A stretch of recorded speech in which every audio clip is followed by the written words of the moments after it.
자녀들에게 태권도나 무술을 가르치는 부모님들이 아이들에게 단지 싸움의 기술을 배우라고 도장에 보내지는 않습니다.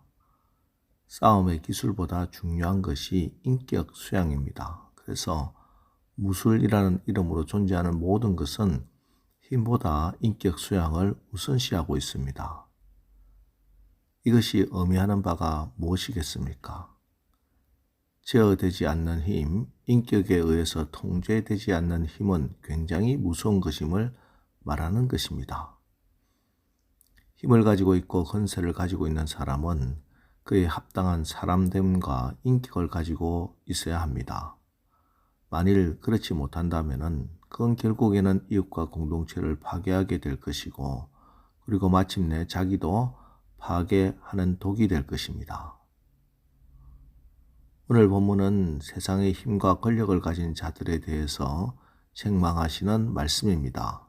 1절, 그들이 침상에서 죄를 꾀하며 악을 꾸미고 날이 밝으면 그 손에 힘이 있으므로 그것을 행하는 자는 화 있을진저. 침상에서 잠자리에 누워서 내일 아침에 일어나 이런 일 저런 일을 해야지.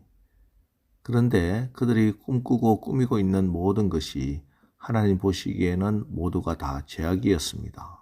근데 더 문제는 그들의 손에 힘이, 그 악한 일을 정말로 실행할 수 있는 힘이 있다는 것이 문제입니다. 이것이 불행이었습니다.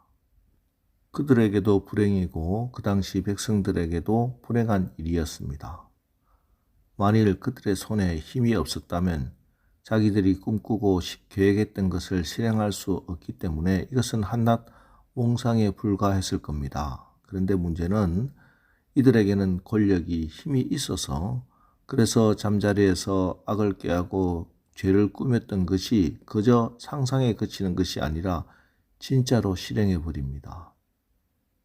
그래서 날이 밝으면 어떤 일이 벌어집니까? 2절, 밭들을 탐하여 빼앗고 집들을 탐하여 차지하니 그들이 남자와 그의 집과 사람과 그의 산업을 강탈하도다.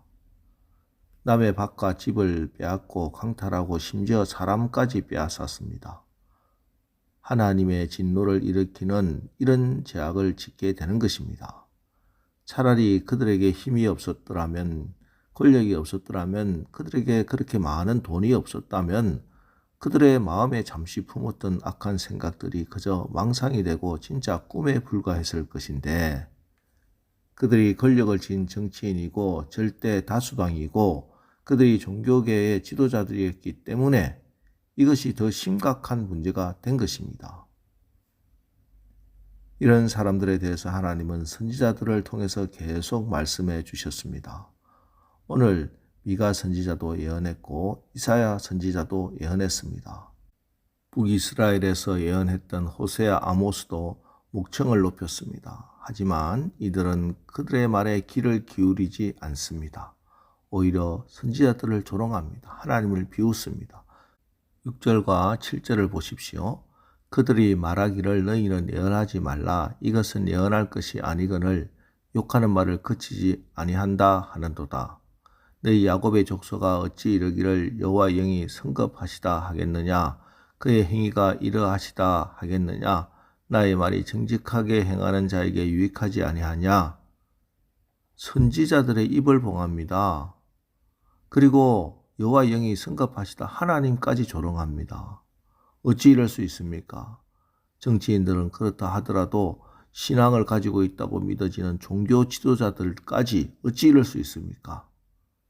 그들은 자기가 가진 그 힘이 하나님을 능가한다고 믿었고 그 힘이 영원할 것이라고 믿고 있었습니다. 교만하기 짝이 없고 어리석기 이럴 데가 없는 사람들입니다.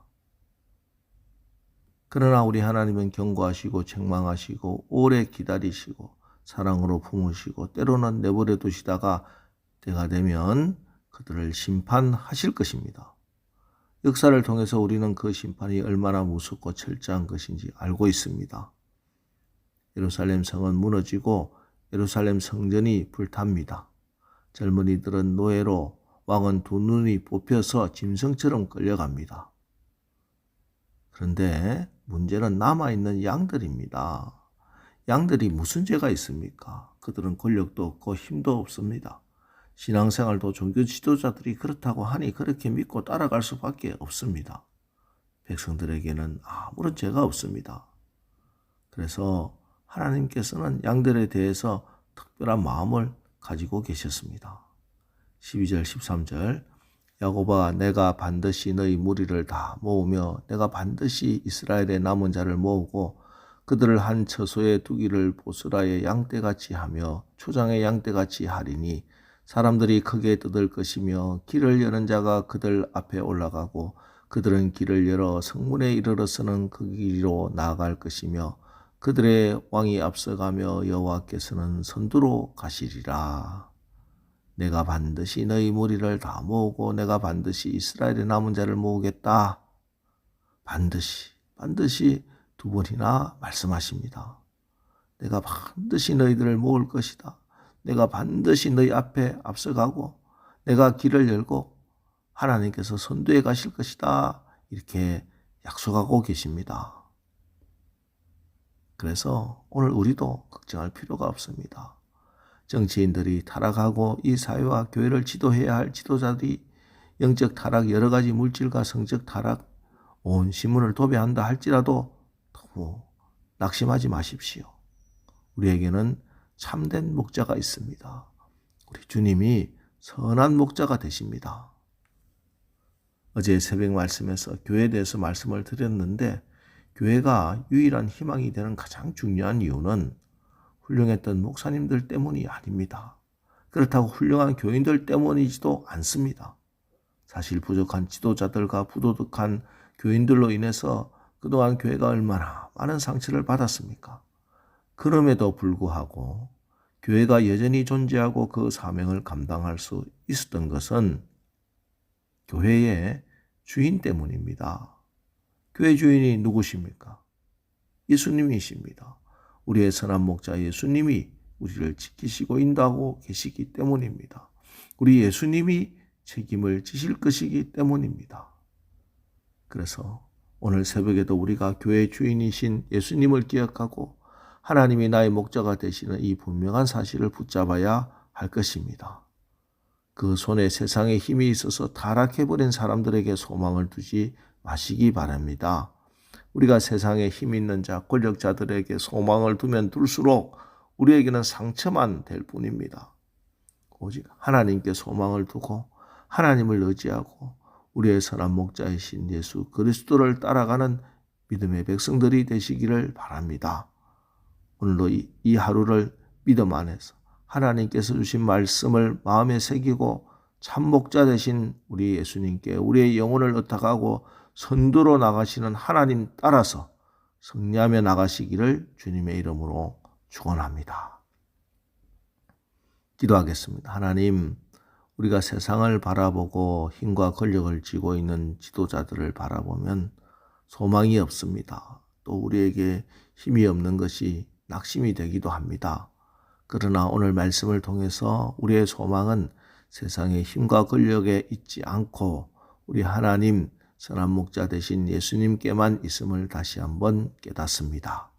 이제 우리가 세상에 힘 있는 자, 권력자들에게 소망을 두지 않고 하나님께서 주신 말씀을 마음에 새기고 선두로 나가시는 참 목자이신 예수님만 따라가게 하옵소서.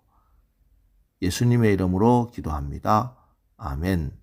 자, 이제 오늘 말씀을 붙들고 주여 오늘 하루도 우리가 하나님께만 소망을 두고 우리의 선한 목자 예수님만 따라 나가 승리하게 하옵소서. 우리 합심해서 기도하고 나가겠습니다. 우리 기도하겠습니다.